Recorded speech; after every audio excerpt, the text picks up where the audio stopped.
My next guest is going to be making his Contender Series debut this Tuesday is Javid Basharat joining me here on the program. And Javid, congratulations on getting this opportunity. When did you find out? How much notice have you had? I found out about this news maybe early 2021, actually, that they were going to host a Contender Series and they wanted me on it.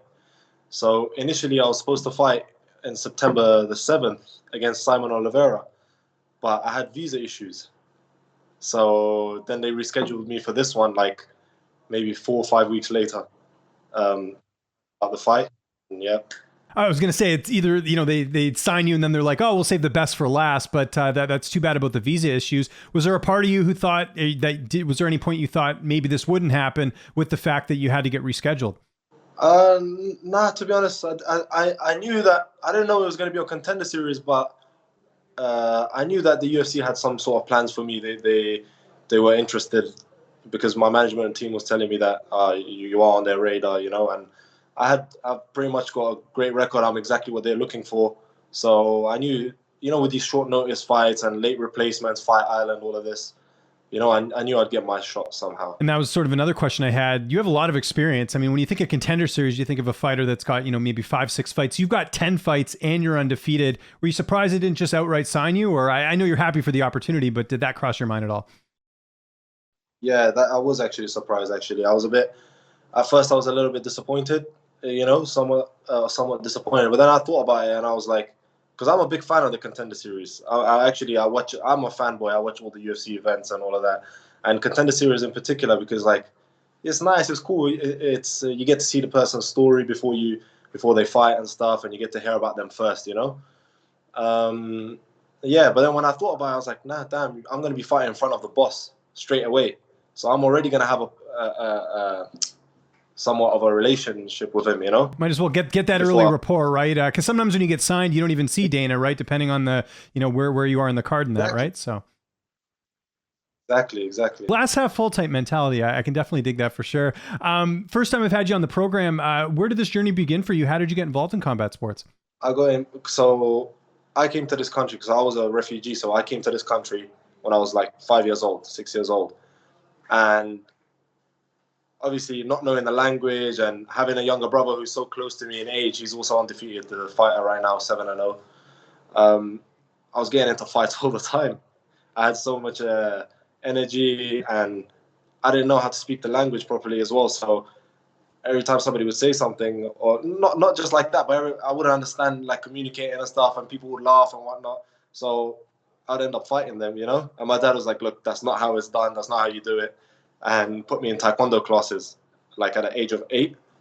And yeah, and that was it. I hated it at first, but it was something I was really good at, and I started getting better and better at it. So I stuck Interesting. with it. When was that moment for you where you knew you wanted to do this as a career? It's one thing to train. It's another thing to say, this is something I want to, dedicate my life to. I'll keep it real with you. To be honest, for as long as I've known, I've wanted to be a fighter, but I didn't know it existed. I didn't know it existed. Like I was watching Power Rangers and all of this stuff when I came to England and watching it, and I wanted to be like that, And then when I found and I was a big WWE fan as well.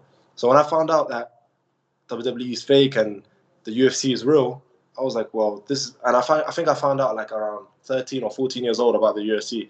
I was like, well, this is exactly what I want to do, let's get cracking. How do I sign up? Most important question in this interview: who's your favorite Power Ranger? The Red Ranger, always. That one or the green one seems to get the most notoriety. Poor Blue Ranger, he never gets any love because he was kind of the nerdy guy. So what are you gonna do? And then as far as being a fight fan, was there any sort of fighters you gravitated towards early on that you enjoyed watching fight? I'm sure MMA came on your radar and then you started watching fights. Was there anyone that really you enjoyed watching, or still enjoy watching? Well, I remember Showtime Pettis when he jumped off the fence and kicked Benson. I was like, what the hell did I just see? That one, Showtime Pettis was definitely one. I would say there was a Chuck Liddell and all of that because they were very big at the time, very popular. Absolutely. And then last thing, sort of before we talk about the fight, you're with Paradigm, huge deal. Obviously, one of the best management companies in the game right now. How did that all come together with you signing with them? Yeah, so Tim, I already had somewhat of a relationship with Tim before because one of my best friends and training partner, Amir Albazi, signed with them. So I know he knew me and he was interested in me and my brother. And yeah, we made it happen. Good stuff. That's great. Let's talk about your opponent here. Another undefeated guy. He's 16-0. Oron Kahlon. What do you know about him? How do you feel like you match up against him here? Yeah, that's what I know. Like, he's 16-0, and he's had fights like from 12 years ago on YouTube and stuff. So obviously, he's been fighting for a very long time, probably before I even knew about the sport or something like that. But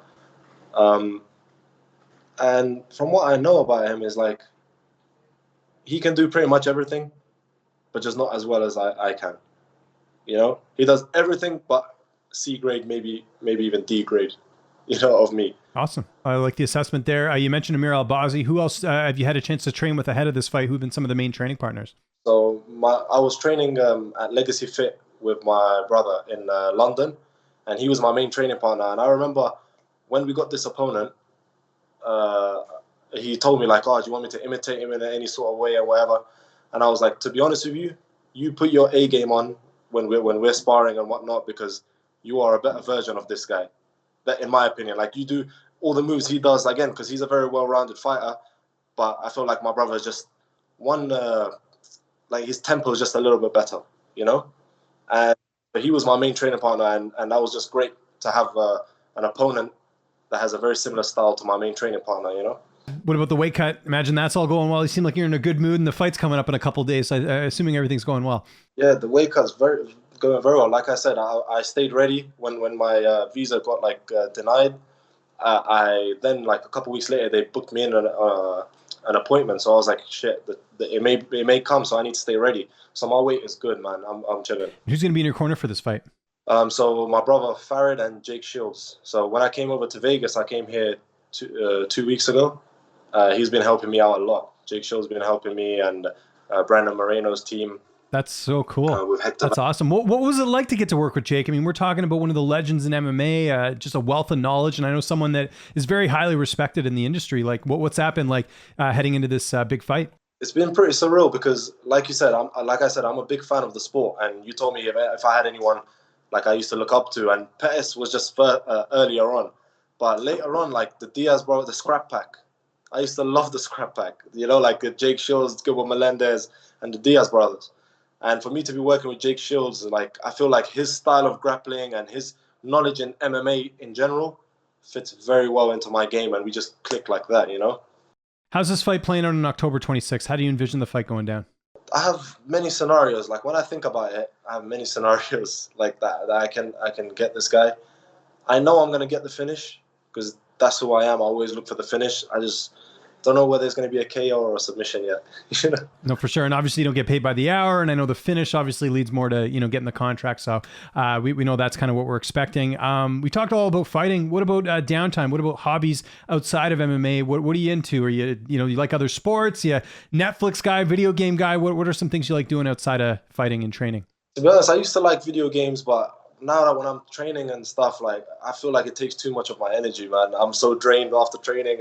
It takes too much concentration. I don't have the attention span for it. But I like football, not American soccer. Football, I figured soccer. As much. Yeah, it's all good. I know what you meant there. Yeah. So.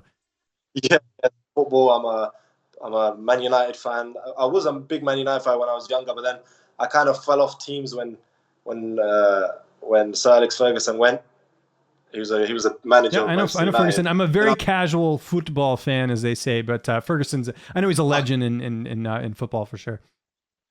Yeah, exactly. So then I kind of fell off football a little bit, but then now when Ronaldo's back, I fell off Man United for a bit, and then when Ronaldo's back at Man United, I'm like, oh shit, I'm a United fan. Pulled you back in. Yeah, there you go.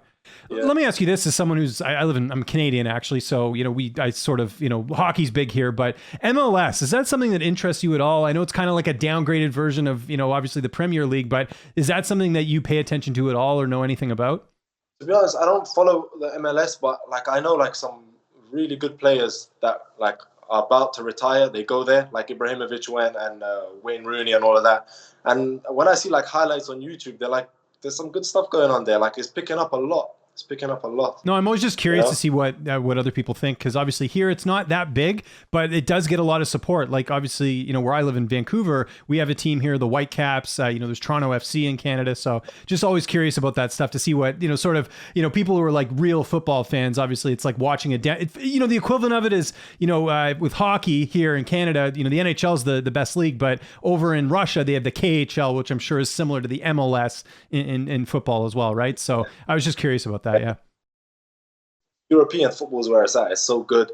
Like, don't really look at other regions of football, you know? Just like Contender Series, you got to tune into that. That's the best prospects in the world. And the next event's going to be October 26th. Thanks so much for the time, man. Really appreciate it. If there's anyone you want to thank, any sponsors, any social media, I'll give you the last word. Thank you. I'd like to thank my management team, Paradigm Sports, my other manager, Legacy Management, the people that have been helping me, Amir, Albazi, Javid Basharat, Jake Shields, Hector Vasquez, all of these guys. I appreciate your help, and let's go. It's almost go time. Follow me on Instagram, Javid LDN as well.